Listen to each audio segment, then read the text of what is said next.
This is InfoLive TV headline news. I'm Margot Dutkevich.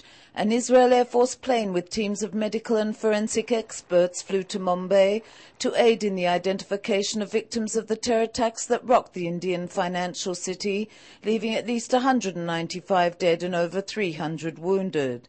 Israeli embassy representatives and rescue personnel have identified 6 of the 9 victims murdered at Beit Chabad in the attack that began Wednesday night. Israeli officials are saying that 8 or 9 people were murdered at the Jewish center. 6 bodies have been identified so far, 5 Israelis and a Jewish Mexican national. The names of the victims cleared for publication are Rivka Holtzberg and her husband, Rabbi Gavriel Holtzberg, Kashrut supervisors Leibish Teitelbaum and Ben-Zion Chorman, and Yochevet Orpaz.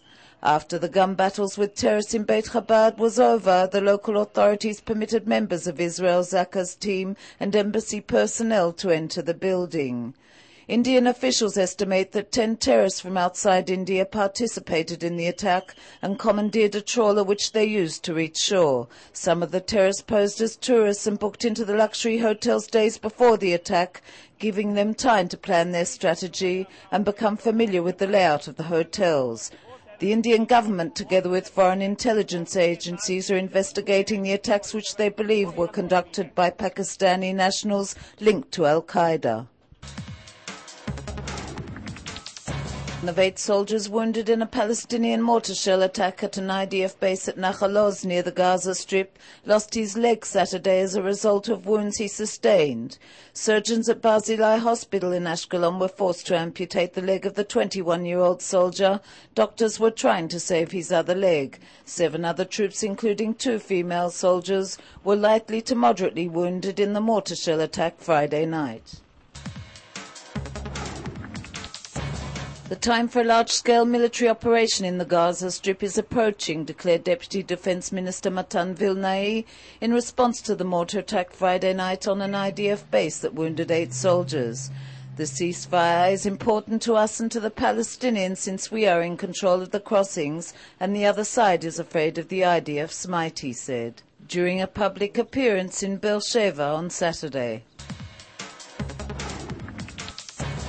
Islamic movement leader Sheikh Raed Salah called Israeli leaders murderers and criminals who are engaged in war crimes. Speaking at a rally in Nazareth attended by thousands to protest the Gaza siege, Salah also slammed the Arab leadership, who he said has failed to help the Palestinians. "Where is your honor?" he said. "You should dispatch ships carrying humanitarian assistance." Leaders in Israel's technology industry and the venture capitalists met with Prime Minister Olmert Thursday to examine ways to protect the field from the fallout of the global economic meltdown and to create a plan that will save venture capital funds whose foreign sources have dried up. The plan calls for the state to spend 500 million shekels over a period of 10 years. That's all for InfoLive TV, Israel's only internet television network that broadcasts in 4 languages from Jerusalem to the world.